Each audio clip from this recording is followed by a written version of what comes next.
खबर.com के लिए मैं चंद्रभान यादव। आज बल्दी राय तहसील मुख्यालय पर मैं हूँ।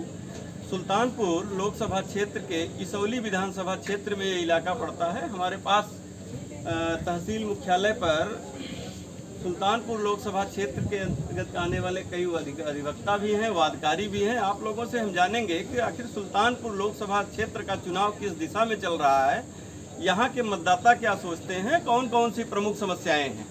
तो आइए शुरुआत आपसे करते हैं। अपना नाम बताइएगा। मेरा नाम पवन द्विवेदी है। मैं यहाँ एडवोकेट हूँ, अधिवक्ता हूँ यहाँ बल्दी राय तहसील का। जी वकील साहब, चुनाव की क्या स्थिति है? चुनाव की स्थिति ऐसा है कि इसौली विधानसभा क्षेत्र सुल्तानपुर लोकसभा क्षेत्र का सबसे पिछड़ा क्षेत्र है जी। यहाँ विकास के नाम पे कुछ नहीं है। एक समाजवादी पार्टी का विधायक है ताहिर खान, उनको केवल यहाँ विकास के लिए केवल स्ट्रीट लाइटें दिख रही हैं। रोड पे केवल स्ट्रीट लाइट लगा रहे हैं, सड़क और अन्य जो है कार्यों पर ध्यान नहीं दे रहे हैं। पूर्वांचल एक्सप्रेस वे बना है। मतदाताओं का क्या रुझान है? मतदाताओं का रुझान है जो विकास करेगा उसी को वोट देंगे। यहाँ पूर्वांचल एक्सप्रेस वे है, चंद मुश्किल से 500 मीटर की दूरी पे है एक्सप्रेस वे। तहसील मुख्यालय है, थाना है, सीओ ऑफिस है, कट नहीं है। यहाँ के वादकारी या ग्रामीणों को 18 किलोमीटर दूर हलियापुर जाना पड़ता है। हलियापुर से तब पूर्वांचल एक्सप्रेस वे पे वहाँ कट बना है, टोल प्लाजा है, तब वो लखनऊ का सफर करते हैं। तो आप एक बड़ी समस्या बता रहे हैं कि एक्सप्रेस वे का कट न होने की वजह से वादकारियों को, अधिवक्ताओं को, अधिकारियों को, जो भी इस तहसील मुख्यालय पर आते हैं, सबको समस्या का सामना करना पड़ता है। हमारे बीच में दूसरे मतदाता हैं, आप अपना नाम बताइएगा। अनिल कुमार यादव। तो अनिल जी, चुनाव की क्या स्थिति है? चुनाव की स्थिति अच्छी है जी। किस दिशा में जा रहे हैं वोटर?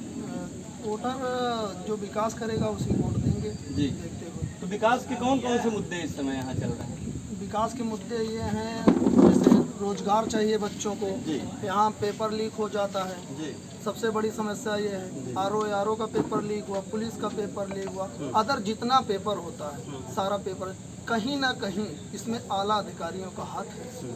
आप अगर सरकार टाइट रहेगी तो पेपर लीक नहीं होगा। तो आप सरकार के कामकाज पर सवाल उठाते हैं। हमारे बीच में दूसरे भी अधिवक्ता हैं, हम जानते हैं आपसे। आप अपना नाम बताइएगा। मेरा नाम आयुष प्रताप सिंह है। जी। जी। चुनाव की क्या स्थिति? चुनाव की स्थिति इस समय वर्तमान में भाजपा सरकार की स्थिति बहुत दयनीय है, क्योंकि वो अपनी राजनीति जातीय समीकरण से करती है और इस बार उसका जातीय समीकरण की राजनीति पूर्ण रूप से धराशायी हो चुकी है। उसकी वजह क्या है? उसकी मेन वजह उसकी बेरोजगारी का मुद्दा एक अहम मुद्दा है वर्तमान समय में। और धर्म की राजनीति करती है। लोग समझदार हो चुके हैं, सजग हो चुके हैं, लोग रोजगार और विकास ढूंढ रहे हैं और जो लोगों को नहीं मिल पा रहा है तो लोग एक नए चेहरे और नए सरकार की तलाश। रोजगार एक बड़ा मुद्दा है। हमारे बीच में दूसरे भी मतदाता हैं, आप बताइएगा अपना नाम। मेरा नाम आशीष सिंह है। जी। हम ये कहना चाहते हैं, सरकार की जो प्रमुख योजनाएं हैं, प्रमुख 5 योजनाएं, उसमें आयुष्मान कार्ड पहले नंबर पे है। और उसके लिए सरकार कहती है पहले 6 यूनिट लाओ। एक तरफ कहती है हम दो हमारे दो, और उसके लिए कहती है 6 यूनिट लाओ।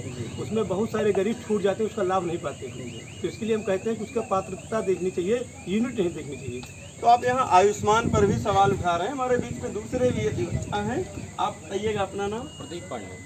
प्रदीप जी, चुनाव की क्या स्थिति है? चुनाव की स्थिति ठीक है, लेकिन जो सरकारी योजनाएं हैं तमाम तरह की, उसको धरातल पर क्रियान्वयन होना सबसे ज़रूरी है। आज भी कुछ चीज़ें हैं जो पूरी नहीं हो पाई हैं। जैसे इसौली विधानसभा लोकसभा सुल्तानपुर में सबसे पिछड़ी लोकसभा हुई है, जिसका खामियाजा क्षेत्रवासियों को भुगतना पड़ रहा है। जैसे कट की समस्या पवन जी ने बताया, ये एक बड़ी गंभीर समस्या है और जिसका सीधा नुकसान ग्रामीणों को उठाना पड़ रहा है। तो ग्रामीणों में की नाराजगी है कट की वजह से। नाराजगी के साथ आशा भी है, क्योंकि सरकार से ये अपेक्षा रखी जाती है और नाराजगी तो बहुत नहीं कही जा सकती, लेकिन ये कि इससे जो खामियाजा भुगतना पड़ रहा है वो एक चिंतनीय विषय तो है ही है।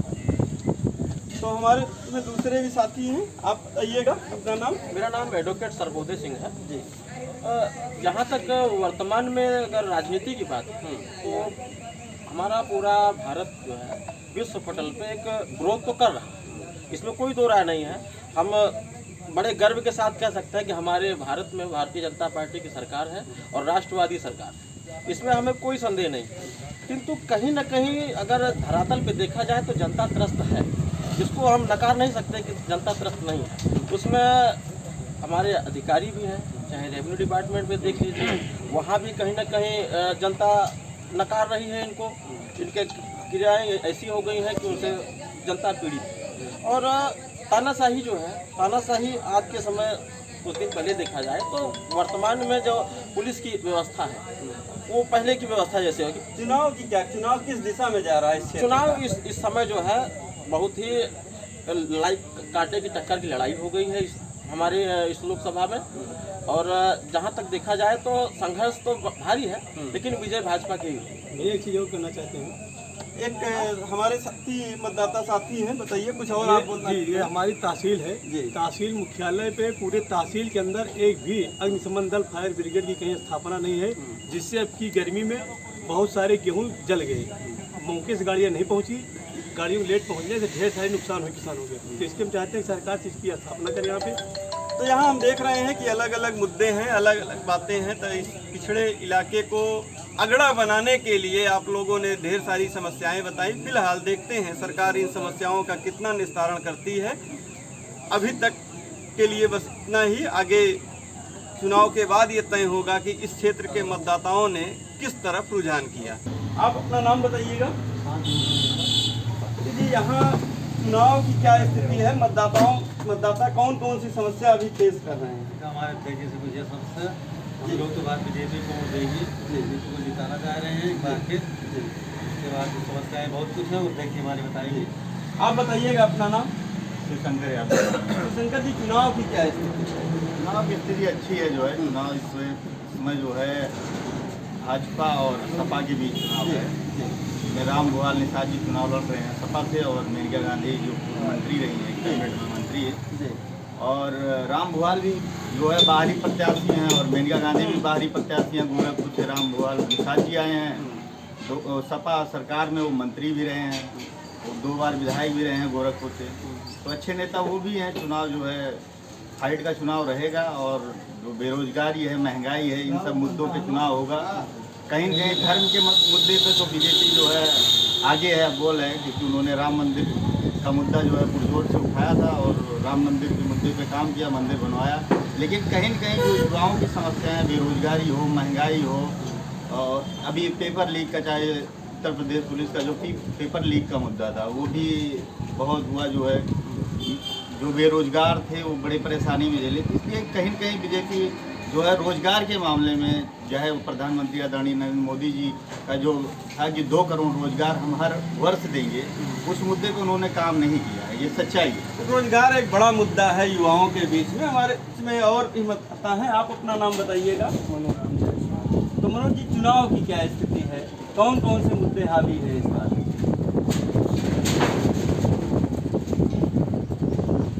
तो अभी प्रत्याशी का तो हमें पता नहीं ना जनपदगंज बाजार में, और राजनीति से अछूता छूट जाते हैं। यहाँ जनपदगंज की स्थिति बनी है कि कोई भी जनप्रतिनिधि से दर किनारे करके छोड़ चले जाते हैं। इनसे कोई वोट की आवश्यकता ही नहीं है। जनपदगंज चाहे वोट दें चाहे न दें, इसके बाद कोई महत्वपूर्ण इसका स्थान है नहीं। समस्याएं अनेक हैं। अधर में सारे कार्ड छूटे हैं।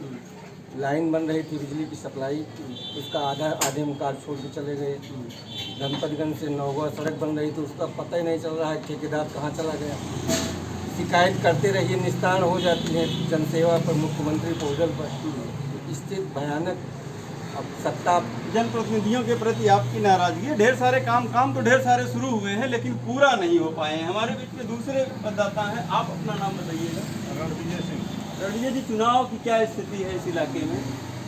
चुनाव की स्थिति, चुनाव है, चुनाव हो ही रहा है। सारे लोग मतदाता हैं जो वोट देंगे, लेकिन समस्याएं बहुत हैं। जैसे अभी भाई साहब ने बताया, नौगुआ से ये जनपदगंज से नौगुआ एक सड़क इतनी टूटी हुई, तराई क्षेत्र है।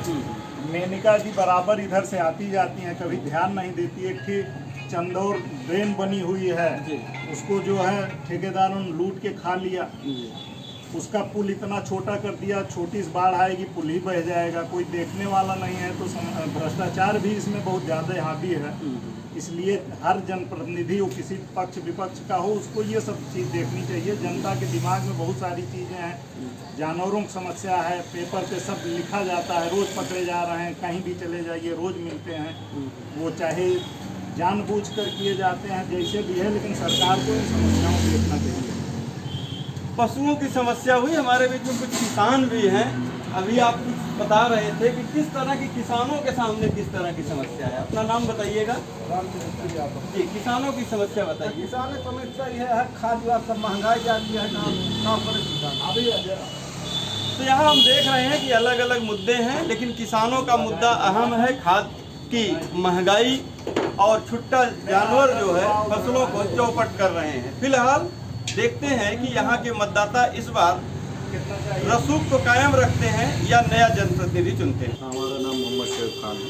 तो साहब जी, चुनाव की क्या स्थिति है, कौन कौन से मुद्दे इस बार उठाए जा रहे हैं? मुद्दे क्या है? मुद्दे तो बेरोजगारी का है, पेपर लीक हो गया, बच्चे एग्ज़ाम में कोई नौकरी नहीं पा रहे हैं, 10 साल इधर रह गया, कोई नौकरी नहीं है। इधर अग्निवीर वाली सेना में भर्ती अग्निवीर के नाम पे आ गई, इससे भी बच्चों को वैसे छलावा ही हुआ। और जो इधर कई पेपर हुए, सारे पेपर लीक हो गए, तो इससे बड़ी निराशा है, सरकार से बड़ी निराशा है। और ये चाहते हैं कि ऐसी सरकार आए जो कि बच्चों का भविष्य सही, जिससे इनका बच्चों का भविष्य सही बने और पेपर वगैरह न लीक हो, और ये क्या कहते हैं, जो भर्तियाँ निकली ये परमानेंट हो, नौकरियाँ परमानेंट हो। रोजगार के मुद्दे पर आप बात कर रहे हैं, हमारे बीच में दूसरे भी मतदाता हैं। आप अपना नाम बताइएगा। जी, हम नफीस पठान हमें कहते हैं। तो नफीस साहब, यहाँ के चुनाव की क्या स्थिति है, किस दिशा में जा रहा है इस बार का चुनाव? चुनाव बहुत अच्छा चल रहा है, जनता बहुत समझदार हो गई है, हर मुद्दों को वो समझ रही है, जिससे सबसे बड़ा मुद्दा आज के टाइम पे महंगाई चल रही है। महंगाई आप देखिए जो है, अगर आप सब्जी लेने चले जाएं, एक टाइम की सब्जी कम से कम 200 रुपये की एक परिवार की आवश्यकता बन रही है, जिसको देखते हुए यही एक सब्जी से ही नहीं है, हर जीविका चलाने वाला व्यक्ति जो है बहुत परेशान नजर आ रहा है। आप ग्रामीण अंचल में जाइए, तब आपकी समझ में आए कि महंगाई क्या है। हम लोग तो कहते हैं कि चलिए ठीक है कि देख लेंगे, लेकिन जो गरीब तबके के लोग हैं, जो 300-250 रुपये मनरेगा चल रही है, बताइए ये कितने शर्म की बात है कि इतना सब कुछ होते हुए 250 रुपये मनरेगा में कौन आदमी जीविका चला लेगा? एक टाइम का खाना कम से कम जो है 100 रुपये का आ रहा है। अब आप खुद ही सोच सकते हैं कि जनता के साथ छलावा नहीं हो रहा है तो और क्या हो रहा है। तो क्या ये महंगाई इस बार बदलाव करेगी यहाँ के? 100% बदलाव के मूड में है, क्योंकि जनता 10 साल के शासनकाल में उसने देख लिया है। इनके आश्वासन पे, इनके झूठे वादे से हर आदमी जागरूक हो चुका है और वो मतदान जो है अपना सोच समझ के मतदान करने जा रहा है और निर्णायक मूड में है, क्योंकि वो 10 साल का कार्यकाल देखा है। और जिस तरीके से जनता हर मुद्दों की जो है बात जब कर रही है, तो उससे ये भटका के जो है दूसरे मुद्दों की बात करना चालू कर दे रहे हैं। हम और भी साथी हैं, आप अपना नाम बताइएगा। दानिश अहमद। तो दानिश जी, चुनाव की क्या स्थिति है? चुनाव यहाँ इंडिया गठबंधन बढ़िया लग रहा है और भाजपा से सब बहुत निराश हैं। तो किसान बहुत निराश हैं, जानवर से उसका कोई भी अभी तक समाधान नहीं हुआ है, बहुत ज़्यादा ही परेशान हैं। और दूसरा, शिक्षा का मामला बहुत गड़बड़ा है, हर पेपर लीक हो जा रहा है, सारे बच्चे निराश हैं और लोग इधर उधर भटक रहे हैं और हर पेपर इनका लीक हो रहा है। पेपर लीक की बात है, हमारे बीच में कुछ युवा साथी हैं, आप लोगों से राय जानेंगे। आप अपना नाम बताइएगा। जी, मेरा नाम अब्दुल कादिर है। ये किस तरह के जनप्रतिनिधि चाहते हैं आप? जी, हम तो बस यही सारा करेंगे कि बस यही होना चाहिए अब की बार। पब्लिक समझदार है और समझ जाए सारा। अच्छी बात है। हमारे बीच में और मतदाता है, आप अपना नाम बताइएगा। राम, चुनाव की क्या स्थिति है? चुनाव की स्थिति ये है कि हम तो पूरे भर में रहते हैं जी, हम पूरे भार का मुद्दा देखते हैं। जी। हमारा दिमाग इतना नहीं है कि हमारी मुद्दा बदलाव। नहीं, आप पूरे भार की स्थिति पूरे भार की स्थिति ये है कि यहीं से 200 मीटर की दूरी पर सामुदायिक स्वास्थ्य केंद्र है और सामुदायिक स्वास्थ्य केंद्र पर 4.5 लाख जनता अपना इलाज कराने के लिए निर्भर है। हम 8 साल से केवल एक एक्सरे मशीन की मांग किए। जो विधायक रहे 8 साल पहले से, जो सांसद रहे, जो सांसद हैं, और हमको सबसे बड़ा अफसोस ये है कि जो पक्ष के स्थानीय नेता या विपक्ष के स्थानीय नेता है, ये खुद नहीं चाहते हैं कि पूरे भारत का विकास हो, खुद नहीं चाहते। अगर ये खुद चाहते तो पक्ष और विपक्ष दोनों मिल करके अगर पूरे भारत के लिए मुद्दा उठाते तो क्या गरीब से गरीब व्यक्ति की इलाज के लिए एक एक्सरे मशीन नहीं लग जाता? लग जाए। लेकिन केवल जब चुनाव होता है तो सफ़ेद कुर्ता पैजामा और लच्छेदार भाषण देने से देश का विकास नहीं होगा। हम तो अभी चिंतन कर रहे हैं, मनन कर रहे हैं हम दोनों प्रत्याशियों, तीनों प्रत्याशियों को ढूंढ रहे हैं। हम लोग 20 प्रबंधक हैं, विद्यालय चलाते हैं, हम अपना भी स्वार्थ रखते हैं, ये कुर्सी का स्वार्थ रखते हैं, तो हम छोटे छोटे बच्चों को बैठने की व्यवस्था का स्वार्थ रखते हैं। तो इन सब मुद्दों पर हम गहन मनन करेंगे, चिंतन करेंगे। हम बाहर की राजनीति नहीं जानते, हमारा उतना दिमाग नहीं है। हम आपको धन्यवाद दें। हम बाहर की राजनीति नहीं जानते, लेकिन आपने अंदर की जो बात है यहाँ की अभी चिंतन मनन कर रहे हैं। इस बार यहाँ के मतदाता बहुत सोच समझकर वोट देंगे, लेकिन जो खास बात ये है कि यहाँ सामुदायिक स्वास्थ्य केंद्र है, लेकिन इस सामुदायिक स्वास्थ्य केंद्र में एक एक्सरे मशीन तक नहीं है। ये यहाँ का सबसे बड़ा मुद्दा है, क्योंकि एक्सरे किसी भी अस्पताल, सरकारी अस्पताल की बेसिक चीज होती है। किन परिस्थितियों में एक्सरे मशीन नहीं लगी ये तो प्रशासन के लोग बताएंगे, लेकिन यह एक्सरे मशीन यहाँ के मतदाताओं के दिमाग में घुसी हुई है, क्योंकि आप लोगों ने सांसद विधायक सबसे निवेदन किया है, इसके बाद भी यहाँ के सामुदायिक स्वास्थ्य केंद्र में एक्सरे मशीन नहीं लग पाई है। अगर आप ये वीडियो YouTube पर देख रहे हैं तो हमारे चैनल को सब्सक्राइब करें और बेल आइकन को दबाना ना भूलें। अगर आप Facebook पर ये वीडियो देख रहे हैं तो हमारे पेज को लाइक करें।